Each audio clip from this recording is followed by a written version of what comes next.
Bonjour à toi, j'espère que tu vas bien. Je suis Marion Guizet, leadership coach au féminin et j'accompagne mes clientes à oser prendre leur place en se permettant de rayonner pleinement.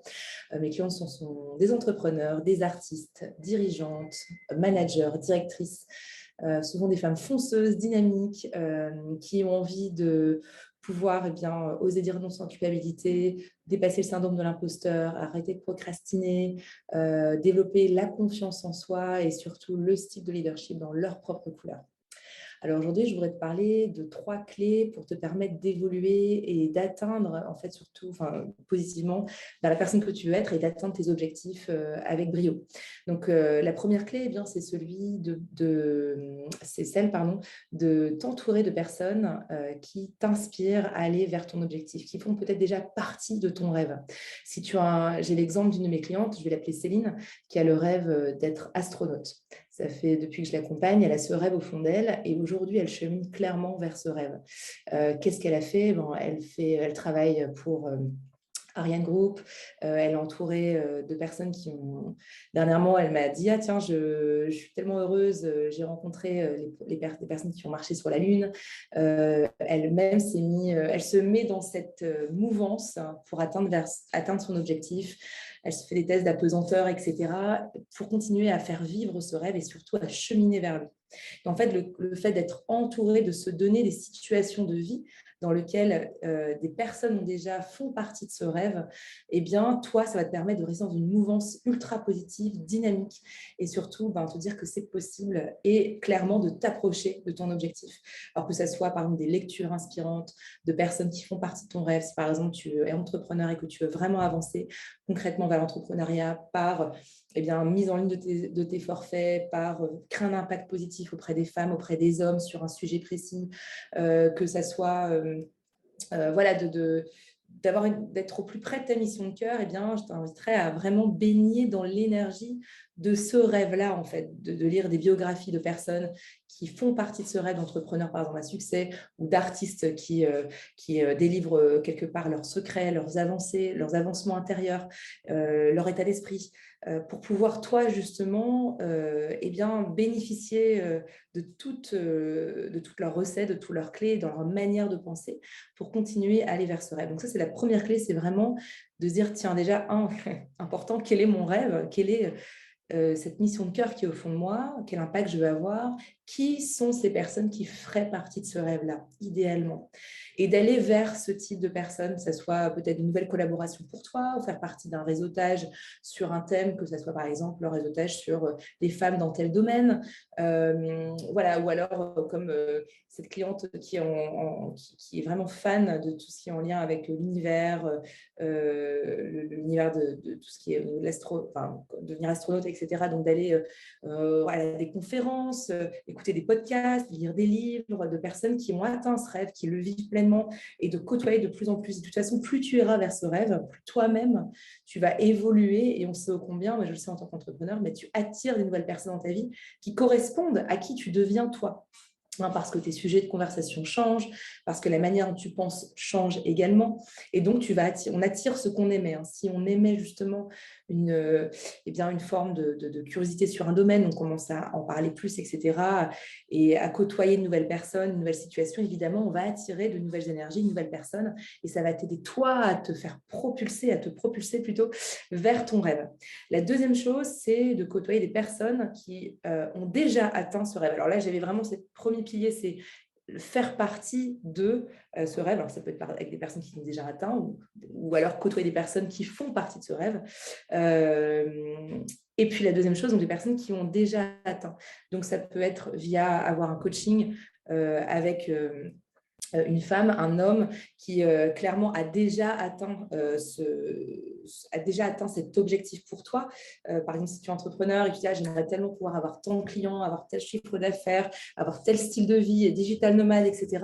J'ai envie de te dire, entoure-toi et fais-toi aider, coacher, accompagner. Le pouvoir de l'accompagnement est vraiment hyper puissant parce que tu vas être propulsé, attiré ou tiré, vraiment cette idée d'élévation en fait par quelqu'un qui a déjà atteint ça, et le fait de côtoyer cette personne, que ce soit aussi un mentor dans ton entreprise, tu aimerais avoir tel poste dans ta boîte, le fait d'être mentoré, souvent en entreprise, on dit je suis sponsorisée par une personne qui est déjà au niveau que j'aimerais avoir et autres, ça va te permettre de pouvoir bien comprendre comment cette personne réfléchit, comment elle voit le monde, donc comment elle interagit avec les autres, comment sa relation à l'argent, sa relation au temps, sa relation aux ressources dans sa vie, comment elle gère sa famille, etc. Et de pouvoir justement t'imprégner clairement en fait, eh bien, de sa présence, en fait, de son énergie encore. Parce que par effet neurone miroir, hein, il y a vraiment cet effet, une citation comme ça, je ne me souviens plus de qui, nous sommes la moyenne ou la somme des 5 personnes qu'on fréquente le plus. Évidemment, plus qu'on est entouré de personnes ou de certaines situations de manière récurrente, on devient comme elle. Hein, si je suis entourée de personnes qui ont peur, par exemple, d'aller de l'avant, qui n'osent pas, etc., à un moment donné, même moi, si j'ai beaucoup de courage, je deviens comme elle. Je commence à créer des peurs. Et ça, c'est vraiment l'effet neuro-miroir. Et pareil, donc il y a des recherches qui ont été faites là-dessus. Si je suis entourée de personnes qui osent, qui ont envie d'aller de l'avant, qui osent prendre des risques, qui sont dans une mouvance hyper dynamique dans leur vie, eh bien, je deviens aussi comme elle, parce que je commence à réfléchir comme elle et donc à poser des actions comme elle, hein, puisque les actions découlent de la manière dont je pense. Hein. Mes pensées vont créer mes émotions, la manière dont je me sens, si je me sens d'un seul coup, parce que imaginons que j'ai une pensée de dire ah bah, c'est possible, je m'autorise à être dans l'audace, donc je me sens audacieuse, donc je pose une action audacieuse, donc je crée un nouveau comportement, et puis mon avenir est différent que si je me dis non mais je ne peux pas le faire, parce qu'en fait autour de moi ils n'osent pas, donc j'ose pas. On connaît très bien cette pression du groupe aussi, où c'est les peurs, hein, on sait très bien quand par exemple on a une nouvelle idée, si des personnes ne réfléchissent pas trop comme nous, cette idée peut vite être étouffée par le groupe en disant non mais attends, t'es vraiment sûr, t'as réfléchi, moi j'oserais pas, etc. Et d'un seul coup, on se sent un peu diminué dans notre action.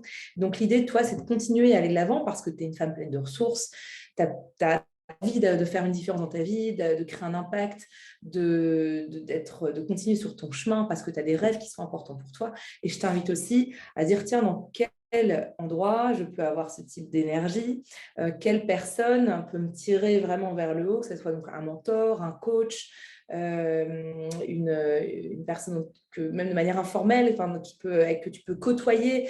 Et ce que j'aime aussi dans cette manière de voir, c'est qu'on ne voit plus l'autre comme un ami ou comme un « oh mon Dieu, bah, elle a réussi », mais un peu de la jalousie derrière et de l'envie. Cette jalousie vient d'un manque. Hein, et ce n'est pas ce qu'on veut cultiver. Moi, ce que je t'invite vraiment, c'est plutôt d'être dans cette notion de gratitude, de plein, d'abondance.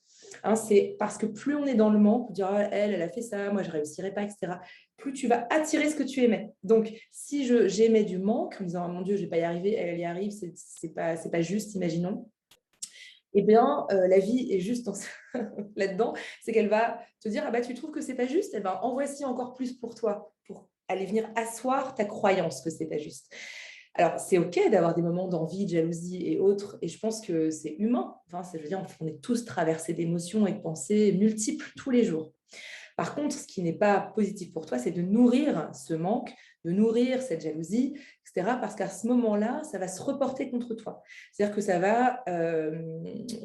c'est toi qui vas devenir victime de ta propre tristesse, colère, jalousie ou autre, et ça sera à ton désavantage. Donc voilà, la différence, c'est là où on rentre dans l'auto-sabotage, c'est quand on commence à nourrir une pensée, une émotion qui nous ne fait pas du bien, qui, toi, n'est pas la future version de toi-même, qui n'est pas la manière dont qui va t'aider, la manière de réfléchir et de ressentir qui va t'aider à aller vers tes objectifs.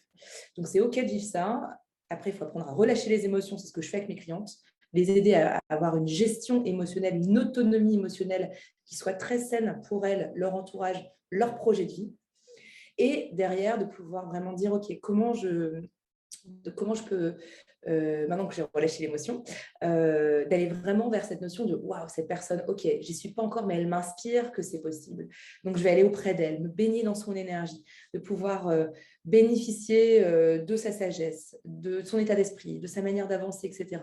Après, il n'y a pas de personne complètement pure, etc. Mais au moins de prendre dans ces facettes qui t'inspirent, de pouvoir bénéficier en fait de ce qu'elle a à t'offrir, en fait, voilà, sans dire que cette personne a tout compris de tout, mais néanmoins, de dire, bah voilà, ça permet de pouvoir rester dans cette dans cette avancée, ce mouvement hyper dynamique dans ta vie et d'aller de ressembler de plus en plus à cette femme qui sera capable d'atteindre cette vision. Tu vois, c'est toujours une question de qui je dois devenir pour être capable d'atteindre cette vision inspirante au fond de moi. Troisième pilier, c'est la notion d'incarnation. Je parlais de futur soi. Et je pense que c'est ça, je parlais de l'entourage qui nous moule, hein, qui vraiment nous permet de devenir cette future version de soi capable d'atteindre l'objectif. Et la troisième clé pour moi qui est hyper puissante, c'est de t'autoriser à t'incarner clairement, d'incarner en toi cette femme qui est la femme capable d'atteindre son objectif. Donc, par exemple, la femme qui est, tiens, comment l'entrepreneur qui, dans ton propre, par exemple, successful, donc dans tes propres termes, successful, ça peut être différent pour tout. Ça peut être successful parce que je travaille que 3 jours semaine, parce que je gagne tant par mois, parce que j'ai tant de clients, parce que j'ai un impact dans ma communauté, parce que, etc. Ou ça peut être comme manager, comme collaboratrice, parce que j'ai fait avancer tel projet, parce que, voilà, quelle femme je suis amenée à devenir justement pour vivre ce que j'ai envie de vivre vraiment au fond de moi. Et j'ai une petite histoire à te raconter, c'est celle de Rebecca, donc une de mes clientes, et j'en parle complètement ouvertement pour le coup, puisqu'elle elle a complètement témoigné là-dessus, qui m'a dit, je l'ai rencontrée il y a maintenant une couple d'années, comme on dit en québécois. Moi qui ai vécu au Canada, des fois j'ai des mots qui ressortent. Quand je l'ai rencontrée, elle était jeune étudiante en ergothérapie, promise un avenir bien rémunéré, enfin, bien, voilà, bien tracée, etc. Elle avait un rêve, c'est de devenir chanteuse lyrique. Elle avait vraiment ce talent aussi de la voix, je l'avais entendu, je me disais vraiment quel talent, mais elle n'y croyait pas parce qu'elle avait 2 croyances limitantes. La première, c'est qu'elle se disait, mes parents vont penser que je ne fais pas un vrai métier comme chanteuse. Alors, ce qui est assez drôle, c'est qu'elle a vérifié plus tard, mais en fait, ses parents n'ont jamais pensé ça. Donc, elle s'est elle-même auto-limitée sur ce potentiel avec de l'auto-sabotage. Donc, ça nous arrive tous aussi. Donc, c'est bien conscient des fois de ce qui se joue en soi, qui nous empêche d'aller l'avant. Et la deuxième, entre guillemets, auto-sabotage qu'elle se disait, je ne pourrai jamais vivre financièrement comme artiste, en fait. C'est impossible en France, etc. Je sais ô combien cette croyance est très populaire également. Donc, elle a décidé de se faire accompagner. Donc, elle a investi en elle avec du coaching. Donc, je l'ai accompagnée. J'ai eu beaucoup de chance de l'accompagner pendant un accompagnement de coaching. Et puis, pendant cet accompagnement, donc, elle a dépassé ses peurs, ses saboteurs intérieurs. Elle est devenue intermittente du spectacle. Hop, je mets droite. Donc, ça, c'est assez dur parce qu'avec tous les cachets qui sont... Enfin, voilà, ça demande quand même beaucoup d'heures de travail pour voir les cachets et autres. Donc, bravo encore elle. Ensuite, elle a créé sa structure, elle a passé des auditions, elle est devenue choriste et puis même, voilà, elle a chanté au Parlement européen dans les 3 langues, elle a chanté auprès du ministre dernièrement, c'est ce qu'elle m'a dit. Donc aujourd'hui, elle vit complètement de son activité. Elle a même créé un one-woman show à Strasbourg pour vraiment inviter les femmes à oser être dans une action audacieuse. Et en fait, donc aujourd'hui, elle vit très bien de son métier, elle a pu s'acheter une maison, etc. Donc ça y est, elle incarne clairement sa vision inspirante. Parce qu'elle a osé faire ses pas, à aller vers sa vision, s'entourer de personne. Et elle m'a dit, Marion, le premier exercice que tu m'as donné a été vraiment clé pour moi. Et je lui dis, mais rappelle-le-moi. Elle m'a dit, c'est quand tu m'avais dit, s'il te plaît, présente-toi comme chanteuse lyrique. Tu arrêtes de te présenter comme étudiante en ergothérapie. Et donc, le fait de se présenter comme chanteuse lyrique, eh bien, ça lui permettait clairement de créer une légitimité par rapport à qui elle voulait devenir et qui elle devenait déjà. Hein. Le fait de devenir cette personne, cette femme capable d'atteindre ton objectif, quel que soit ton objectif ou ton rêve, des fois, c'est à une phrase près, en fait. Hein. C'est vraiment une phrase près par rapport à toi-même, à la posture que tu vas avoir, à la posture que tu te donnes, à la place que tu oses prendre, voilà, à la place qui la tienne déjà, en fait. Hein. Quand je dis oser prendre sa place, en fait, il n'y a même pas à la prendre, cette place. En fait, c'est vraiment une idée de révéler ce qu'il y a de ton talent, ta couleur au monde qui est déjà là au fond de toi. Donc, c'est ça qui est beau, en fait. Il n'y a pas de lutte à avoir. Je n'ai pas à la prendre. C'est juste, il n'y a plus qu'à être pleinement, en fait, à être pleinement toi-même. Et en fait, c'est ce qu'elle a osé faire, à être pleinement elle-même. Et elle m'a dit, à partir de là, ça a été le déclic. Parce que les gens, j'ai vu qu'ils me regardaient pas bizarrement quand je disais chanteuse lyrique. Et puis, d'un coup, mes épaules se sont ouvertes, etc. Et puis, évidemment, la démarche change. la manière de parler change, la manière de parler de ses projets change, etc. Et donc, on se rend compte que tout commence dans le mental. Et c'est le travail que je fais avec mes clientes, avec chacune d'entre elles, c'est d'aller retravailler leur mental comme des athlètes olympiques. Hein. Le coach n'a jamais peut-être atteint sa médaille d'or. Enfin, je veux dire, on n'a pas besoin d'avoir fait l'exercice pour pouvoir être coach. Justement, le coach, ce qu'il fait, lui, c'est d'aller travailler le mental pour pouvoir atteindre sa médaille d'or. Et tu es aussi une athlète, tu as aussi des médailles d'or dans ta vie qui sont atteindre tes objectifs, que ce soit pro, perso, carrière, enfant, etc. Et te dire, voilà, je vais créer le mental pour me permettre d'atteindre cet objectif. Et là, je t'ai donné donc 3 clés aujourd'hui. La première clé, donc, c'est dans cette énergie des personnes qui font partie de ton rêve. Donc, de déjà dire, un, c'est quoi mon rêve? Deux, qui font partie de ce rêve? Quelle est cette communauté? Entrepreneur, d'un type de métier, je veux être artiste, mais je vais peut-être aller dans un collectif d'artistes, dans des conférences, d'aller faire une résidence, etc., d'artistes et autres. Donc, d'aller se poser vraiment par rapport à ça. Deuxième chose, ça va être la notion plutôt là, voilà, quelle personne a déjà atteint cet objectif et qu'est-ce que je peux faire pour être au plus près d'elle. Donc, être mentorée, être coachée, être sponsorisée, lire ses livres, ses podcasts, etc. Troisième chose, de commencer à incarner cette future version de toi-même en te présentant, comme par exemple Rebecca, en agissant, dans tiens, comment elle marcherait dans la rue, cette future version de même, comment elle gérerait son temps, comment elle s'en tiendrait avec ses collaborateurs, avec son manager, quelle serait sa posture, tu vois. Tiens, peut-être qu'elle dit plus non à son manager parce qu'elle met plus ses limites saines avec lui, avec elle, avec soi, par rapport à la gestion du temps. Peut-être que elle ne bosse pas jusqu'à 22h tous les soirs, et peut-être qu'elle bosse jusqu'à 18h parce qu'elle ose déléguer, par exemple, avec des assistantes, je suis entrepreneur. Peut-être qu'elle me dit, bah, tiens, moi, il est temps maintenant que je renégocie mon salaire avec tout ce que j'ai fait. Donc, je prends rendez-vous et je vais me faire accompagner pour bien négocier si je sens que c'est encore une zone d'ombre pour moi. Je n'ai pas toutes les clés ou je vais me faire entourer de personnes qui ont déjà négocié. Donc, prends les choses en main. Voilà. Et je sais que si tu regardes cette vidéo, c'est que toi aussi, au fond de toi, tu es prête à le faire. Sinon, tu ne serais pas là, en fait, à regarder, à te laisser inspirer peut-être sur cette chaîne. Tu t'es abonné dans ma chaîne parce que tu as aussi envie de te révéler et de prendre ta place ou du moins de l'incarner et que tu en es capable en fait. Tu as déjà tout en toi. L'idée, c'est de continuer pas à pas à avancer vers ces différentes clés. Si tu souhaites aller de l'avant, moi, tu sais que c'est ma mission de cœur. Donc, tu peux réserver 30 minutes, un appel découverte. On fait ensemble le point. Où est-ce que tu en es? On explore tes priorités. On regarde ensemble là où tu veux te projeter et puis on voit comment le coaching peut clairement t'aider à aller de l'avant. Voilà, si tu souhaites aller de l'avant, je vais mettre le lien sous la vidéo. Je te souhaite en tout cas une belle semaine, plein de belles journées pour toi. Prends soin de toi et à très bientôt.